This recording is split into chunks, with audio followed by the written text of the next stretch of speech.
So good evening. Thank you for coming. And you just had a wonderful introduction about cancer clinical trials, and I promise you to talk about the government, not something I was really planning to talk about. But I do think it's very important to understand that Dr. Cohen just talked about a lot, the cancer clinical trial. And the largest part of what we think about when we talk about cancer clinical trial is the scientific and medical clinical part of it. So in a number of committees she shared with you are really involved in designing clinical trials, putting a lot of scientific context into this, choosing patients that will be able to go into clinical trial. But I think a very important part of conducting clinical research in general, whether it's cancer or any other area of medicine, deals with what we call human subject protection. And that's very important for all of us citizens of Earth, because protecting human rights and human subject of research are human rights. Became something that became very important over the last few centuries because there was a lot of violations of such. And it did become a matter that's regulated by government and regulated very strictly, for you to know. And at the local levels, at the levels of large academic institutions, university and medical school, it's really conducted by so-called institutional review boards. And we have one, and most of very large institutions have one. And they're conducive bodies without which research in this country wouldn't be able to be conducted. But I wanted to say a few words and go through the history, I think, because history sometimes helps us understand how we come to this. And clinical trials really exist for a very long time, and so I'm definitely not an expert in Bible. But as long as Bible existed, there were different groups that partook in different diets. Some of the king's followers did eat meat for a period of 10 days or none. And one of the most respected physicians of the past, Avicenna, in his Canon of Medicines that was written in 1025 AD, led down some of the principle of experimental testing for different medication and different procedures and substances, right? We've gone all the way back many years ago. One of the first official clinical trials was described to the British when they were selling in their Her Majesty's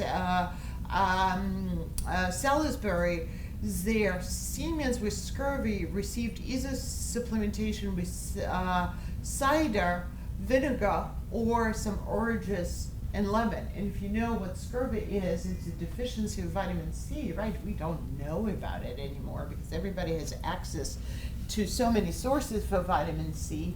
And those who did receive oranges and lemon in just 6 days were back to duty. Here is your real life clinical trial. And Dr. Lind, who were on board of HMS Salisbury, recommended it to the British Ministry of Navy. However, the oranges and lemons were found to be too expensive for British military. That probably reminds you of some modern times. But anyhow, the 20th century is where their human subject protection really became an area where a lot of laws became described and became very important. And probably one of the important things that we start talking about is the Nuremberg Code. After World War II, especially after Nuremberg Tribunal, after a lot of violation and horrible experimentation on humans were described during the war, a lot of guidelines were put together to direct human experimentations to move away for possible violation in human experimentation. And that were eventually put together in Declaration of Helsinki endowment protection, and in different other protection documents. In the United States, there is clinical trial oversight is performed by multiple organizations. I mentioned already the law that regulates institutional review boards. And that's performed through Department of Health, Education, and Welfare, through Department of Health and Human Services. And in July of 1974, the National Research Act established the National Commission for Protection of Human Subjects of Biomedical and Behavioral Research. They produced the famous Belmont Act, which talked about respect to person, justice, and equipoise and respect of autonomy when it comes to clinical research. And this is a cornerstone of research and protection of human subject.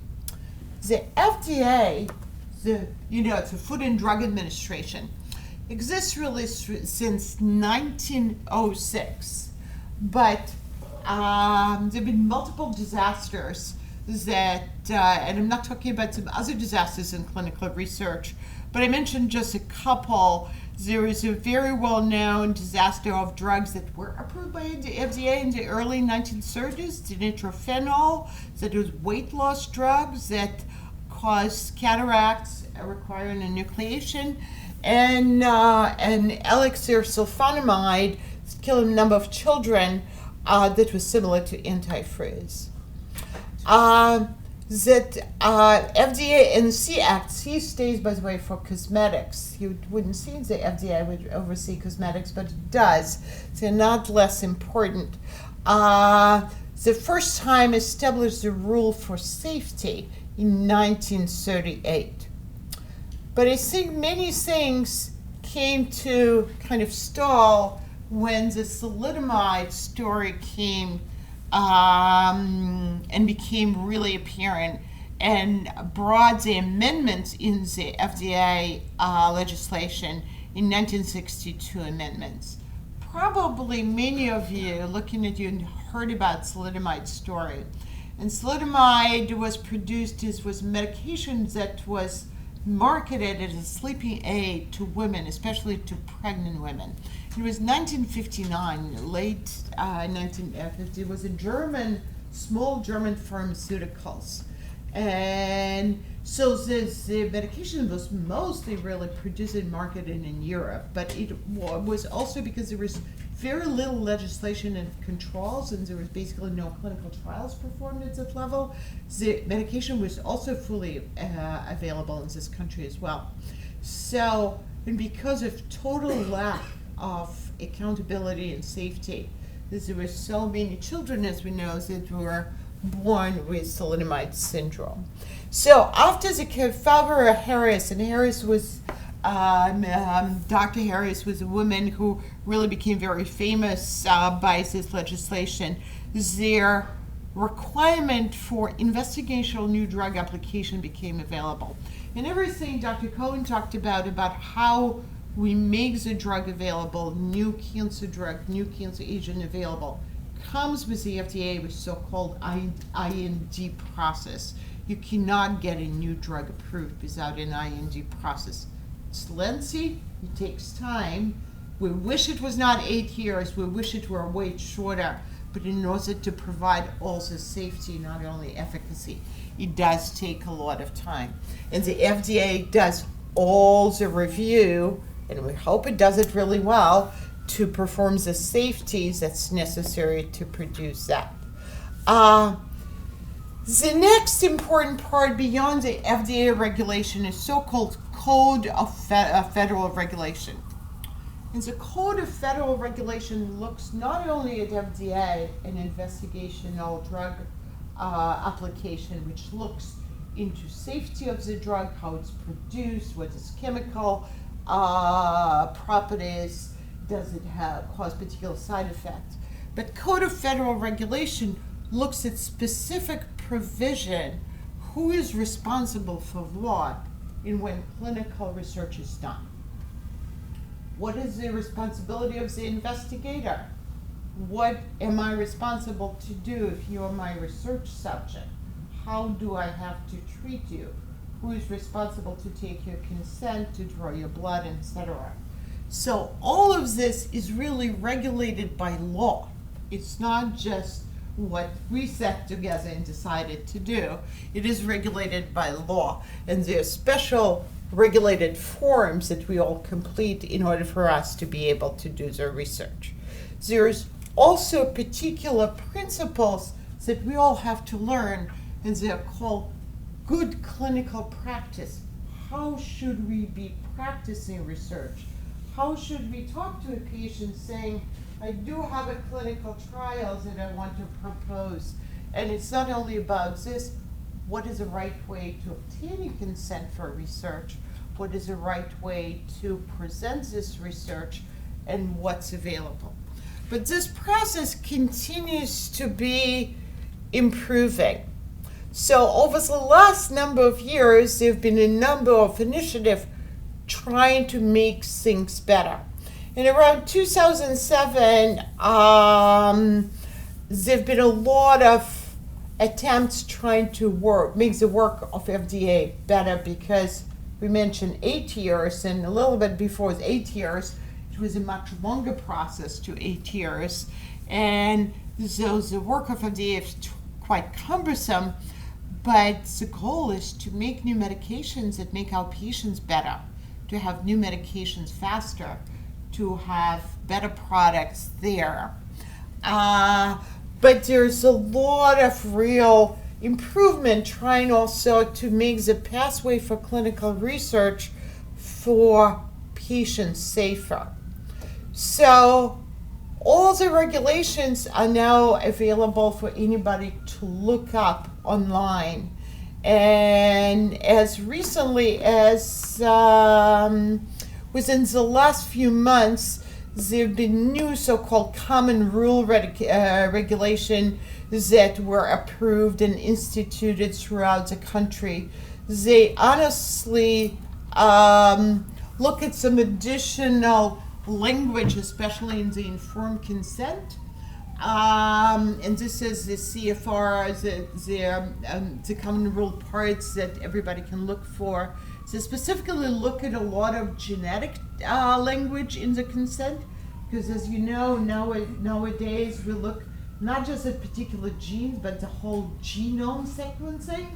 So, and many of us do research that involves whole genome sequencing, and this now patients, we have to inform the patients if their whole genome being sequenced as a part of research. We also have to disclose if any of their discoveries will have potential commercial development, not by us, but somebody else who maybe sponsored research, whether we have anything to do with this, etc., and that will do. But there's also a lot of movement to make the R&B work available to many other institutions. For example, we can serve as an R&B for some institutions somewhere in the Midwest and just make our work available to them. So as you see, the FDA, which I talked about, is not only working with regulation, but it now works with drug evaluation, biologic evaluation, device evaluation. Probably the number 2, 3, 4 are the ones that we work most in cancer. We talked a lot about the drugs, but probably everybody's very interested to hear about the new biologic drugs, especially immune therapy. Most of them go through the Center for Biologic Evaluation and Research. So all vaccine therapy, immune therapy, new biopharma frequently goes through biologic. And the device and radiologic health goes through the device therapy, but they nowadays go also through a very rigorous research and device development. So whether there pumps for chemotherapy drugs, or there Medtronics for cardiac valves and other operations, or the orthopedic prosthesis, they do go through FDA review as well. So there's really a lot of being developed by this. One of you asked how the National Institute of Health and National Cancer Institute are involved with this. They are really much less involved in this process, but they are very much involved at the other level. So NYU Cancer Institute just recently got its comprehensive cancer designation. So National Cancer Institute, under the auspices of National Institute of Health, supports large, very successful cancer centers by both monetary and other funds to be able to conduct research, including to be able to conduct clinical research, to have staff, committees, and funds to conduct clinical trials. So we compete for this. We just don't just say we are so good, please applaud us. We put a massive application. We go under the big committee and shows them our numbers, our successes, our publications, and how much of this we do. And a part of it, NCI, National Cancer Institute budget, a big part of it, goes to support cancer centers that receive the NCI recognition, and specifically comprehensive recognition like NYU Cancer Center has, for example, now. That's where government does help us. But also government supports what we call cooperative group research. So there are very large entities that NCI and NIH support that conduct clinical trials where multiple institutions get together to be able to do trials, not just in hundreds, but in thousands, so our results have more value, where all of us, I can enroll patients, Johns Hopkins can enroll patients, Hawaii can enroll patients, and even different countries can enroll sometimes patients. So that will be the role of National Institute of Health and National Cancer Institute.